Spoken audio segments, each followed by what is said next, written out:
Kelin qizlarim, kechki taomga boshinglar qotyaptimi? Bunda bitta zo'r g'oya bor. O'rganib olinglar, kerak bo'ladi. Bitta chiroyli duodan so'ng ishimizni boshlaymiz. Lahm go'shtlarni mayda bo'laklarga bo'lib, go'sht maydalagichdan o'tkazib olamiz. Men qiyma uchun mol go'shtining ichki son va shapoq qismidan foydalandim. Tayyor qiymaga tuxum va ziravorlar qo'shib yaxshilab aralashtirib olamiz. Ziravorlar ro'yxatini video tagida yozib qoldirdim. Qizib turgan yog'ga piyoz solib biroz qovurib, so'ng mayda to'g'ralgan sarimsoq piyozni ham qo'shib qovurishda davom etamiz. Ketidan dungan qalampiri, sabzi, svetofor bulg'or qalampirlari, pomidor, tomat, ziravorlar va kartoshkalarni ketma-ketlikda solib qovurib olamiz.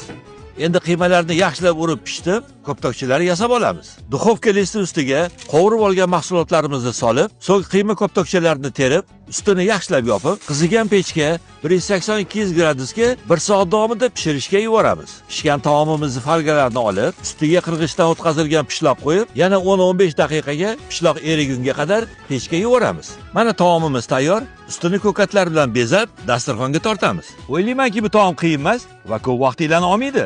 Albatta tayyorlab ko'ringlar. Flaris ichimliklari bo'lsa, yodingizdan chiqmasin. Har qanday taom bilan zo'r chiqishadi. Hammaga yoqimli ishtaha.